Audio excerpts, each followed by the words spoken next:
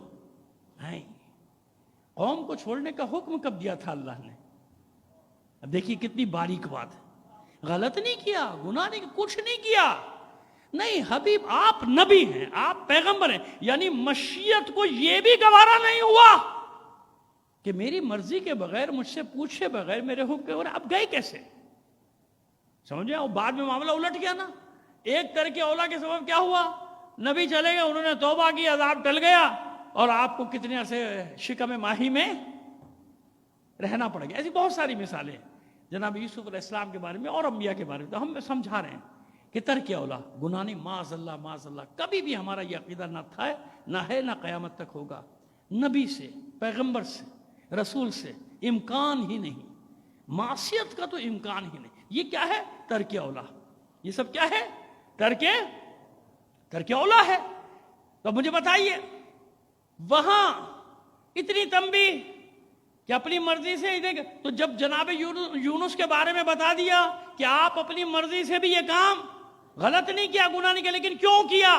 تو پھر جو خاتم النبیین ہے جس کے صدقے میں سب کو نبوتیں ملی، رسالتیں ملی، پیغمبری ملی، جو مقصود کائنات ہے، جس کے لیے اللہ نے یہ کائنات کی بزم سجائی، یہ عالمین کی بزم سجائی، اس سے امکان ہے، اس کو اسی لیے تو سب کچھ دیا گیا کہ بارہا قرآن مجید فرما رہا ہے وَمَا تَشَاءُونَ إِلَّا أَن يَشَاءَ اللَّهُ وَمَا يَنطِقُ عَنِ الْهَوَىٰ إِنْ هُوَ إِلَّا وَحْيٌ يُوحَىٰ۔ میرا حبیب، میرا نبی، میرا رسول یہ بات ہی نہیں کرتا مگر وحی کی زبان میں۔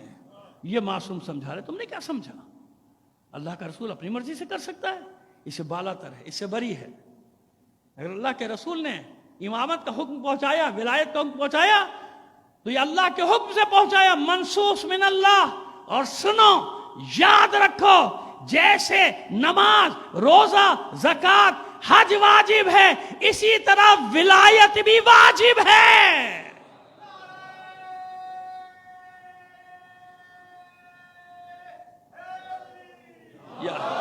بس سمیٹ بیان کو، گھڑی پہ میری نگاہ پڑ گئی ہے، سمیٹ رہا ہوں، لیکن کل اب برائے مہربانی کل ضرور کوئی ایک بچہ مجھے باہر یاد دلا دے۔ وہ ظاہر پروگرام زیادہ پڑھ رہے ہیں نا، ادھر تو بھول جاتے ہیں، یہاں کیا پڑھا تھا، وہاں کیا پڑھا تھا، تو یاد دلا دیں یہاں پہ جہاں ختم کر رہے ہیں ابھی بتا رہے ہیں۔ امام علی رضا علیہ السلام کی روایت ہے نا مشہور۔ اب یہ چھٹے امام نے فرمایا، اب آٹھویں امام فرماتے بنی الاسلام علی خمسۃ اشیاء، اسلام 5 چیزوں پر قائم ہے۔ اسلام کی بنیاد 5 چیزیں جن پہ اسلام کی عمارت کھڑی ہے، 5 بنیادیں۔ بنی الاسلام علی خمسۃ اشیاء، 5 چیزوں پہ کھڑا ہوا ہے اسلام، علی الصلاۃ والصوم والحج والزکوٰۃ والولایہ۔ وہی بات جو چھٹے امام نے فرمائی، کوئی اس میں ایسا نہیں کہ امام نے، چھٹے امام نے کچھ کہا، 7ویں امام نے کچھ کہا، 8ویں امام نے کہا۔ سب سے بڑی چیز کیا ہے؟ ولایت۔ اور جہاں ختم کر رہے ہیں بات کو، اور یہ ولایت کیسی چیز ہے؟ 8ویں امام فرماتے کہ ولایت کو ان سب پر فوقیت ہے، یعنی ولایت نہیں تو ان میں سے کوئی بھی چیز قابل قبول۔ ہمارا عقیدہ اگر ولایت نہیں ہے، اہل بیت کی، خاص طور پہ علی کی ولایت کا منکر ہے، انکار کرتا ہے ولایت علی بن ابی طالب کا، تو اس کا کوئی عمل قابل قبول نہیں ہوگا۔ کیوں؟ یہ وہاں بھی روایات ہیں، ہمارے یہاں بھی روایت ہے، لیکن بس لوگوں کو بتایا نہیں جاتا۔ اگر بتا دیے جائے کریں یہ ساری روایات جو نقل کی گئی ہیں ہمارے دوستوں کی کتابوں میں، تو یہ اتنا مسئلے نہ کھڑے ہوں، بالکل بھی مسئلے نہیں کھڑے ہوں۔ تو یہ طے ہو گیا کہ امامت منصوص من اللہ۔ کیسا ہادی ہونا چاہیے؟ ایک تو کوئی زمانہ ہادی سے خالی نہیں ہوگا، جس کو ہم کہتے ہیں حجت خدا، جس کو کہیں کہا جاتا ہے قطب، کہیں کہا جاتا ہے ابدال، کہیں کہا جاتا ہے غوث۔ تشریح سب کی ایک ہے، یاد رکھیے گا جو میں آپ سے عرض کر رہا ہوں، تشریح سب کی ایک ہے، یعنی مطلب جو لیتے ہیں وہ سب یہ کہ اگر یہ قطب درمیان سے ہٹ جائے ختم ہو گئی دنیا، ابدال ہٹ جائے، غوث ہٹ جائے، ہے نا۔ ہمارے یہاں اس کو سیدھا سیدھا کیا کہتے ہیں؟ حجت خدا کو امام، ولی، مولا۔ تو کوئی زمانہ حجت خدا سے خالی، حتیٰ کہ جناب اسماعیل سے لے کے حضور تک کا زمانہ بھی حجت خدا سے خالی نہیں۔ ایک نہ ایک وسیع موجود ہونا چاہیے، اور وسیع کی پہچان کیا ہے؟ اس کی دعا کو اللہ نبی کی دعا کی طرح رد نہیں کرتا۔ اور اوصیاء کی دعائیں اگر آپ کو بتائیں گے تو بھی پریشان ہو جائیں گے لوگ کہ اچھا یہ سب ہے؟ ہاں یہ سب ہے، کہ جس وسیع نے جب دعا مانگی ہے، کفار قریش آخر میں وہیں آتے تھے، جب بتوں سے فارغ ہو جاتے تھے نا، کہ بت کے ان کو خود بھی پتا تھا یہ کیا دیں گے، تو وہیں آتے تھے، جانتے تھے کہ کون سا دروازہ ہے جہاں دعا قبول ہوگی، ہے نا۔ قحط پڑ گیا تو عبد المطلب کے دروازے پہ، بھوک ہوئی عبد المطلب کے دروازے پہ، دشمنوں کا خوف ہوا عبد المطلب، ابرہہ لشکر لے کر آیا عبد المطلب۔ تو کوئی مانے نہ مانے، وسیع تو ہر زمانے میں اپنی پہچان کرا دیتا ہے نا، کہ بتوں کی پوجا کرنے والے اور تھے، توحید پرست اور تھے۔ یہاں سے کل بات کا آغاز کریں گے، بنی الاسلام علی خمسۃ اشیاء۔ بس یہ امام رضا کی ایک کان میں ہمارے کوئی کہہ دے، جب ہمارے کو آپ نے وہ روایت پڑھی تھی امام رضا سے، وہاں سے شروع کریں تو ہمیں بھی اچھا لگے گا، کیونکہ اب ظاہر زندگی رہی تو اب 2 ہی مجلسیں ہیں، کل اور پرسوں کی، ظاہر اس کے بعد تو بھی شام غریبہ ہے، تو ہم چاہتے ہیں کہ وہ ایک جگہ تک پہنچا دے مطلب کو اپنے۔ اب بات سمجھ میں ہے کہ بس کوئی مانے یا نہ مانے، یہ ہادی کیوں ضروری، یہ امام کیوں ضروری؟ دین پر وقت پڑے گا کہ نہیں پڑے گا؟ پڑے گا نا۔ ہر زمانے میں پڑے گا، آج بھی مشکل میں ہے، عالم اسلام ہے کہ نہیں ہے؟ کہاں دیکھیں، کس طرف دیکھیں؟ آج بھی جدھر دیکھتے ہیں ماشاءاللہ ماشاءاللہ، دیکھ لیں لات منات حبل عزا نظر آتے ہیں ہر طرف. ایسا لگتا ہے کہ آج بھی خانہ کعبہ کو گھیر رکھا ہے. لگتا ہے ایسا، نہیں ہوگا بھائی، لگتا ایسے ہی ہے کہ کفار چڑھتے چلے آ رہے ہیں، یہود و نصارہ چڑھتے چلے آ رہے ہیں. اور یہود و نصارہ جو وہاں چڑھ رہے ہیں، یاد ہے اب آپ کو ایک بات بتاؤں کہ یہاں مسائل کیوں اٹھائے جاتے ہیں؟ جیسے ہی وہاں ہوتا ہے نا کچھ مسئلہ، یہاں لوگ چیخنا شروع کرتے ہیں کہ یہودیوں کو بھگاؤ، یہودیوں کو جگہ نہ دو، فوراً یہاں وہ اپنے ایجنٹوں کے ذریعے سے فساد کھڑا کر دیتے. سمجھ میں آ گیا؟ اس لیے یہاں فساد ہوتے ہیں تاکہ یہ لوگ اپنے مسائل میں الجھ جائیں. تو کافر کے، میں کافر کے، تو کافر کے، یہ کافر کے، وہ کافر، لگا دو. جب بھی انہیں کوئی کام کرنا ہوتا ہے نا وہاں، یہاں پہ یہ ہوتا ہے. پوری تاریخ پڑھ لیجئے آپ، ابھی یعنی 70-80 سال کی بات کر رہا ہوں. جب وہاں انہیں کچھ کرتب دکھانا ہوتا ہے نا، یہاں مسائل کھڑے کر دیتے. وہ دکھا دیا انہوں نے کرتب، پہنچ گئے، سفارت خانے کھول لیے. تو بھئی کوئی تو ہوگا نا. اس کا مطلب جہان در انتظار، جہان انتظار کر رہا ہے نا. بس جب بھی دین پہ وقت پڑے گا، انسان کی فطرت گواہی دے گی کہ کوئی ہادی ہے، کوئی بچانے والا ہے جو آئے گا اور حالات کو بدلے گا. کوئی مانے یا نہ مانے. حسین کو کتنوں نے مانا؟ کتنوں نے مانا؟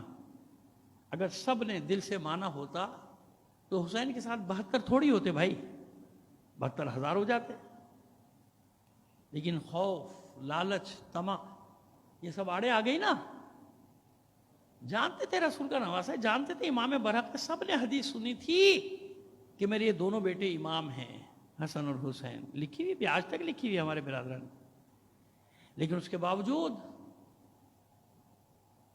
جب سامراجی طاقتیں مسلط ہوتی ہیں، لوگ جانتے بوجھتے بھی کہ حق کیا ہے باطل کیا ہے، حق کا ساتھ نہیں دیتے خوف کی وجہ سے. کچھ خوفزدہ ہو کے ہٹ جاتے ہیں، کچھ کو ان کی مرضی کے منصب، عہدے، دولت، اختیار دے کے خرید لیا جاتا ہے. بس اسی لیے حسین نے اپنے ساتھیوں سے راستے بھر یہ کہا کہ جس کو جانا ہے چلے جاؤ، میں اپنی وعدہ گاہ کی طرف جا رہا ہوں. یقین جانیے تاریخ گواہ ہے کہ بہت سارے لوگ، سینکڑوں کی تعداد میں ایسے تھے جو اس لیے ساتھ آ گئے تھے کہ جنگ ہوگی، رسول کا لشکر کوفے 18,000 کا لشکر تو وہیں سے مل جائے گا، ہمیں بھی کچھ ملے گا. جنگ میں اس لیے بھی جاتے تھے، مال غنیمت ملے گا، عہدہ ملے گا، کچھ تو ملے گا جب حکومت آئے گی. لیکن جوں کربلا قریب آ رہی تھی، عزائم حسین کے سامنے آ رہے تھے، سب چھوڑ کر چلے گئے. 72 رہ گئے. لیکن 72 کو تاریخ بشریت قیامت تک سلام کرتی رہے گی. ہے نا؟ عجیب نہیں ہے انصار حسین؟ لوگ حیرت کرتے ہیں، فرزند رسول، رسول کا نواسا، فاطمہ کا لال، اور صرف 72 آدمی.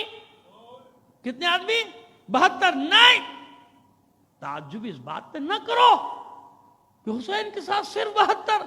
تعجب اس بات پہ کرو کہ وہ 72 کیسے آ گئے ان حالات میں. دیکھیے یہ نہ سمجھے کہ دھوکے میں آ گئے. ایک دن پہلے مہلت دے دی نا حسین نے، راستہ کھلا ہوا، اور وہ بھی یہی کہہ رہے تھے کہ جو چھوڑ دے گا حسین سے کوئی لڑائی نہیں. سمجھ میں آ رہی ہے میری بات؟ ایک تو نا اچانک گھر گیا بھائی، جھگڑا ہو گیا، گولیاں چل گئی، دھماکہ ہو گیا، شہید ہو گئے. وہ بھی شہید کا درجہ ہے، وہ بھی شہید ہے، ٹھیک ہے نا. لیکن ایک کیا ہے، معلوم کتنے موقع ملتے رہے جانے کے، شب عاشور تک ملتے رہے نا موقع، چلے جاؤ. وہ لشکر بھی یہ کرتا جو ان کو چھوڑ دے گا کوئی دشمنی نہیں، جاؤ جان بچاؤ، اور چلے گئے لوگ. یہ 72 کیسے تھے؟ اپنے کا تعجب اس پہ کرو کہ سب کو معلوم ہے کہ ایک ایک لمحہ جو گزر رہا ہے موت سے قریب کر رہا ہے، موت سے قریب. یہ تو میں کہہ رہا ہوں نا، یہ تو تاریخ کہہ رہی ہے، تجزیہ نگار کہہ رہے، لیکن نہیں، یہ 72 جانتے تھے کہ ہر لمحہ زندگی کے قریب کر رہا ہے، اب حسین مرنے نہیں دے گا. یہ تو 72 جانتے ہیں کہ موت ان کے نزدیک شہد سے بھی زیادہ شیریں تھی، ہے نا. جبھی تو لپک رہے تھے، جھپٹ رہے تھے موت پر حملہ کر رہے تھے 72۔ جس لشکر کا 13 14 یا 15 سال کا، 15 سال بھی کوئی زیادہ سن تو نہیں کہتے، کوئی حرج تھوڑی ہے، کہیں 15 سال بھی لکھا ہے، کوئی حرج نہیں۔ اب مجھے بتائیے، یہاں بیٹھے ہوں گے، پروردگار سب کے جگر کے ٹکڑوں کو سلامت رکھے، ذرا 15 سال کے بچے کو دیکھ لیجئے کتنا بڑا ہے۔ سب سے زیادہ یہی لکھی ہے نا جناب قاسم کیوں؟ جس لشکر کا 15 سال کا سپاہی یہ کہتا ہو کہ چچا جان موت میرے نزدیک شہد سے بھی زیادہ شیریں، تو اس کی معرفت کا عالم کیا ہوگا؟ معرفت کی کن منزلوں پر ہوگا وہ بچہ جو کہہ رہا ہے موت تلخ نہیں، موت کا ذائقہ بتا رہا ہے حسن کا لفظ، کل نفس ذائقۃ الموت، یعنی ہر ایک کے لیے موت کا ذائقہ الگ الگ ہے۔ کربلا میں یہ شہزادہ حسن مجتبیٰ کا محلقہ امام حسن کا بتا رہا ہے کہ شہد سے بھی زیادہ شیریں، یعنی جلدی تھی کہ جلدی سے موت کا ذائقہ چکھوں اور میرا دادا حیدر کرار مجھے اپنی آغوش میں لے جائے۔ لیکن عزادارو، مجھے سمجھ میں نہیں آتا کہ اس کا دادا کس طرح قاسم کے ٹکڑوں کو اٹھا کے لے گیا ہوگا۔ خیر، شب عاشور میں نے کل عرض کیا تھا کہ ہر ماں اپنے اپنے بچوں کو تیار کرے۔ امام حسن کے اور بھی بیٹے ہیں، میں نے پوری کتاب لکھی ہے اس کے اوپر، وہ سب شہید ہوئے کربلا میں، بڑے تھے، لیکن قاسم ایک خاص ہدیہ ہے، خاص ہدیہ، کیونکہ اس وقت امام کی شہادت پر شہزادہ قاسم کے وہ 2-2.5 سال سے زیادہ نہیں لکھی ہوئی، کیونکہ گود میں لائی تھی نا روایت میں کہ جناب ام فروا جب بلایا تھا امام حسن نے میرے بچے کو لاؤ قاسم کو، تو آغوش میں لے کر آئیں، تو ظاہر آغوش میں کون سا بچہ ہوتا ہے؟ بہت زیادہ رہا ہوگا تو 2-2.5 سال کے جناب قاسم، 40 ہجری میں، 50 ہجری میں، معذرت 50 ہجری میں، اتنے رہے ہوں گے 2-2.5 سال کے۔ اور اس وقت وصیت کی تھی نا، دیکھو میرے بھائی پہ ایسا وقت آئے گا، یہ تو بڑے ہیں، یہ ذمہ داری جانتے ہیں، قاسم اتنا بڑا ہو جائے گا کہ تلوار اٹھا لے گا، اسے میری طرف سے خاص ہدیہ بنا کے حسین پر قربان کر دے، بھیج دینا۔ اور ہاں یہ ہو سکتا ہے کہ اس کے سن و سال کے سبب سے اسے اجازت نہ دے میرا بھائی، اسے اجازت نہ ملے میدان جنگ، تو اے ام فروا یہ میری تحریر تعویذ کی صورت میں اس کے بازو پہ باندھ دو، جب ایسا وقت آئے تو میری یہ تحریر میرے بھائی حسین کے حوالے کر دینا، ٹھیک ہے؟ یہ ہے پس منظر قاسم کا۔ بتائیے ماں کیسے پال رہی ہوگی اپنے اس بچے کو؟ میں نے عرض کر دیا اور بھی بڑے بھائی ہیں، سب شہید ہوئے کربلا میں، لیکن یہ قاسم، اچھا بچے بھی جیسے حسن مثنی زخمی ہو کر بچ گئے تھے، پھر ان کی نسل چلی آگے تک، تو وہ اس کے بارے میں بھی ہم پڑھتے رہتے ہیں، عشرہ ثانی میں بھی زندگی رہی تو پڑھیں گے، ان کے ایک مجاہد بیٹے کی داستان عشرہ ثانی میں اگر زندگی رہی تو اب آئیے شب عاشور، اس ماں کا بھی یہی حال ہے جو جناب ام لیلہ کا ہے، جو ثانیہ زہرا کا، جو جناب ام رباب سلام اللہ علیہ۔ میرے لال کل سب اپنی اپنی قربانیاں دیں گے، مجھ بیوہ کے پاس کچھ بھی نہیں سوائے تیرے، میری لاج رکھ لے، قربان ہو جا اپنے چچا پہ اور اپنی دادی زہرا کے سامنے مجھے سرخرو کر دے۔ جناب قاسم عہد و پیمان باندھ رہے، مادر گرامی اطمینان رکھیے، میں میدان میں جاؤں گا، میں لڑوں گا، میں شہ سوار ہوں، میں امو جان کا شاگرد ہوں، یعنی جناب عباس کا، چچا عباس کا شاگرد ہوں، میں فنون حرب میں نے ان سے سیکھے ہیں۔ صبح ہوئی، بار بار قاسم جاتے تھے، اجازت نہیں ملتی تھی، ظہر کا ہنگام ہوا، اب ہاشمیوں کی باری آ رہی نا، باری باری ہاشمی جا رہے ہیں لڑنے کے لیے، تو روتے ہوئے خیمے میں آئے اپنی ماں کے، جناب میں فرمایا، گلے سے لگا لیا، میری لال خیر کیا ہوا؟ کہ مادر گرامی کتنی بار جا چکا ہوں چچا جان کی خدمت میں، چچا جان مجھے میدان میں جانے کی اجازت نہیں دیتے۔ نہیں میرے لال، پیشانی کے بوسے دیے، نہیں میرے لال قاسم تجھے اجازت ضرور ملے گی۔ بازو پہ بندھا ہوا تعویذ کھولا، تحریر نکالی، قاسم کے ہاتھ میں دی، بیٹا یہ تیرے بابا کی تحریر ہے تیرے چچا کے نام، جا لے جا، اسی وقت کے لیے لکھا تھا انہوں نے خط، جا اپنے چچا کو دے، تجھے اجازت مل جائے گی۔ بس قاسم نے خط کو سر پہ رکھا، بوسے دیے، آنکھوں سے لگایا، دوڑے لے کے چچا کی خدمت، چچا جان یہ میرے بابا کی تحریر آپ کے نام، چچا جان یہ میرے بابا کا خط آپ کے نام۔ حسین نے بھائی کی تحریر کو دیکھا، دیکھتے رہ گئے اور زار و قطار رو رہے ہیں حسین، چومتے ہیں، آنکھوں سے لگاتے ہیں بھائی کی تحریر کو، رو رہے ہیں، اور پھر اس کے بعد قاسم کو گلے لگا کے رونا شروع کر دیا۔ کیا ہے تحریر میں؟ یہی تو ہے نا، اے میرے بھائی حسین دیکھو قاسم کو میدان میں جانے سے روکنا نہیں، یہ میرا خاص ہدیہ ہے تمہارے لیے، اس کو میدان میں جانے دینا، یہ میری وصیت ہے۔ اب حسین اس وصیت پہ عمل کریں۔ کہتے ہیں کہ کسی کو حسین نے اپنے ہاتھ سے سجایا نہیں تھا سوائے قاسم کے۔ امامہ بھی خود رکھا، دوش پہ ابا بھی خود ڈالی، کمر میں پٹکا صافہ جس کو کہتے ہیں وہ پٹکا بھی خود باندھا، تلوار بھی حمائل خود کی، اور اب شانہ پکڑ کے بازو پکڑ کے خود خیمے سے باہر لے کے نکلے۔ جب خیمے سے باہر لے کر نکلے نا، سب کے مبہوت ہو گئے تھے، اتنا حسین تھا حسن کا شہزادہ قاسم، اتنا حسین تھا۔ دن میں لوگوں کو گمان ہونے لگا کہ چاند 14ویں کا طلوع ہو گیا، ایسا تھا قاسم، اتنا حسین تھا، اور اتنا کمسن تھا کہ گھوڑے پہ جب بٹھایا ہے نا تو حسین نے کمر سے پکڑ کے اٹھایا تھا، اور جب گھوڑے پہ بٹھا دیا تو دونوں پیر رکابوں میں ٹکتے نہیں تھے قاسم کے، کبھی ایک طرف جھک کے توازن برقرار کرتے تھے، کبھی دوسرے طرف جھک کے، بڑی حسرت سے دیکھ رہے ہیں حسین، علی اکبر، عباس۔ علی اکبر نے باغ تھامی آگے بڑھ کر، بھائی بس ہم بھی آئیں گے کچھ دیر، ذرا دھیان سے جنگ۔ عباس نے آخری بار پیشانی کے بوسے لیے، جاؤ بیٹا قاسم ذرا دھیان سے جنگ کرنا ہے۔ اور قاسم مسکرا کے کہتے، چچا جان میں آپ ہی کا تو شاگرد ہوں، آپ میری جنگ دیکھیں۔ حسن کا لال مقابل آیا لشکر آدھا کے، رجس پڑی، جو جانتا ہے وہ جانتا ہے، جو نہیں جانتا سنو، میں اس حسن کا لال ہوں جس حسن پہ جنگ سے جی چرانے کا الزام تھا۔ آؤ میری جنگ دیکھو اور پھر سمجھ لو کہ میرا بابا کتنا بڑا شہسوار تھا۔ یہاں قاسم کو یاد ہے مجھے وہ دھونا ہے داغ، مجھے جواب دینا ہے ان کے اعتراض کا، میں بتاؤں گا میں کس حسن کا بیٹا ہوں۔ اب جب ایسی للکار سنی، پسر ساز سمجھ گیا حیدر کرار کا پوتا ہے، حسن کا لال ہے، اس کے مقابلے میں کسی سخت آدمی کو بھیجا جائے۔ ارزق شامی، تاریخوں میں اس کا نام ہے، اپنے زمانے کا بہت بڑا پہلوان، جیسے مرحب، جیسے انتر، جیسے عمرو ابن عبدوت، کہ جا حسن کے لال کے مقابلے میں جا۔ جملہ برداشت کر دیجیے گا معذرت کے ساتھ، کیونکہ اس نے کہا، اس لیے لکھا ہے روایتوں میں کہ بڑی حقارت سے اس نے حسن کے لال کو دیکھا، ارزق شامی، کہ بچے کے مقابلے میں مجھے بھیجے گا۔ اس کے 4 بیٹے اس کے ساتھ آئے تھے، ایک سے کہا جا اس بچے کا، نوجوان کا سر قلم کر کے لیا۔ وہ آیا اور قاسم نے ایک ہی وار میں اس کو جہنم کا راستہ دکھا دیا۔ وار کرنے کے بعد تکبیر بلند کی، اللہ اکبر، اور پلٹ کر دیکھا اس اونچے مقام کی طرف جہاں اس کا چچا حسین اس کی جنگ دیکھ رہا ہے۔ بچے کارنامہ کرتے ہیں، بزرگوں سے شاباشی چاہتے ہیں نا۔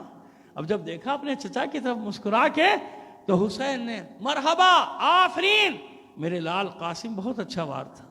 عباس نے فریاد بلند کی، بیٹا قاسم بہت اچھا وار کیا۔ علی اکبر نے داد دی، بھیا آفرین، مرحبا، بہت عمدہ، اب اور حوصلہ بڑھا قاسم کا۔ ایک بیٹا واصل جہنم ہوا، ارزق شامی نے دوسرے کو بھیجا، جا اپنے بھائی کا بدلہ لے کے آ۔ ایک وار کیا، اس کے بھی 2 ٹکڑے کر کے جہنم میں پھینکا، پھر پلٹ کر دیکھا، پھر عباس نے، حسین نے، علی اکبر نے داد تحسین، مرحبا، آفرین قاسم، بہت عمدہ تھا۔ ایک ایک کر کے 4 بیٹوں کو جہنم کا راستہ دکھایا۔ جب 4 بیٹوں کے لاشیں سامنے دیکھے، دیوانوں کی طرح دوڑا قاسم پر حملہ کرنے کے لیے ارزق شامی۔ حسین نے دیکھا، عباس نے دیکھا، قاسم نے دیکھا۔ عباس نے چلا کر کہا، بیٹا قاسم بہت ہوشیار ہو کر، بہت بڑا پہلوان ہے۔ اور ادھر حسین سجدے میں چلے گئے، معبود ہاشمی جوان ہے، ایک کے مقابلے میں شکست نہ ہو۔ قاسم تیار ہوئے مقابلے کے لیے. جو ہی سامنے آیا جنگی حربہ استعمال کیا ایسا کہ ایک ہی وار کیا سر پہ, آدھا ادھر گرا آدھا ادھر گرا. تکبیر بلند کی, اللہ اکبر. بس حسین نے نگاہیں اٹھا کر دیکھا قاسم کو, عباس نے دیکھا قاسم کی تکبیر کا, تینوں نے جواب دیا, اکبر نے بھی جواب دیا, اللہ اکبر. بیٹا قاسم کمال کر دیا, بہت عمدہ وار کیا. لیکن کیا ہوا اب جو دیکھا پسر سعد نے کہ ارزق بھی مارا گیا, غصے میں حکم دیتا ہے یہ ہاشمی جوان ہے, یہ حیدر کا بیٹا ہے, یہ حسن کا لال ہے, ایک ایک کر کے جاؤ گے پورے لشکر کو کاٹ کے پھینک دے گا, حملہ کرو مل کر چاروں طرف. چاروں طرف سے لشکر حملہ آور ہوا اس شہزادے قاسم پر. اس میں بھی مقاتل میں لکھا کہ قاسم نے تنے تنہا 40 کوفیوں شامیوں کو جہنم کا راستہ دکھایا, نامعلوم کتنوں کو زخمی کیا. لیکن آخر بازوں کی طاقت جواب دینے لگی, دشمن غالب آتا گیا. تھے بھی تو ہزاروں, کہاں تک لڑتا قاسم. جب تلوار گری ہاتھ سے, سپر گری, خود گرا, واروں پہ وار لگنے لگے, واروں پہ وار ہوتے رہے, لگتے رہے, واروں پہ وار لگتے رہے. اب جب گرنے لگا قاسم نے دیکھا کہ اب میں گھوڑے پہ سنبھل نہیں سکتا, تو پھر آواز دی, یا اماں ہو ادرکنی, اے چچا جان میری خبر لیجئے.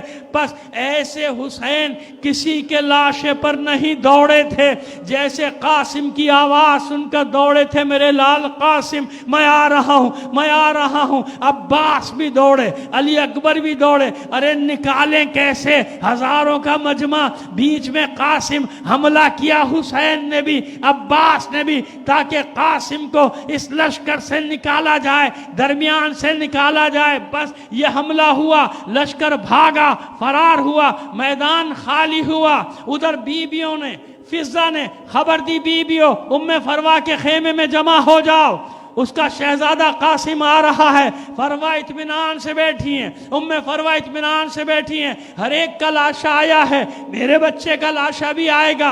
ادھر حسین نے ابا بچھا دی زمین پر. میں کہتا ہوں مولا قاسم کا لاشا لے کر جائیے. ابا کیوں بچھا دی؟ اس طرف گئے کچھ اٹھایا, اس طرف گئے کچھ اٹھایا. مولا ماں انتظار کر رہی ہے قاسم کے لاشے کا, اس کو لاشے کا انتظار ہے.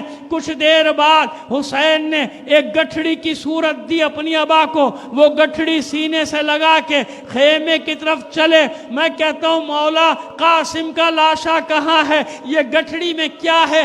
ذرے خیمہ پہ پہنچے, آواز دی گئی, خیموں میں انتظام کیا گیا. اب جو حسین گٹھڑی لیے خیمے میں داخل ہوئے, ماں حیران ہو کر کہتی ہے, اے میرے سید و سردار, اے میرے مولا, آپ سب کا لاشا لے کر آئے, میرے قاسم کا لاشا نہیں لائے, میرے قاسم کا لاشا کہاں ہے؟ بس حسین نے اس گٹھڑی کو خیمے کی زمین پہ رکھا.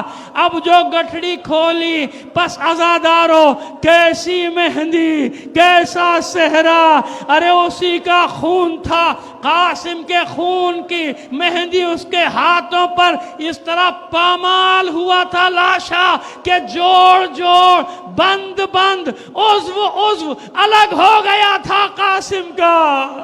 ماتم حسین.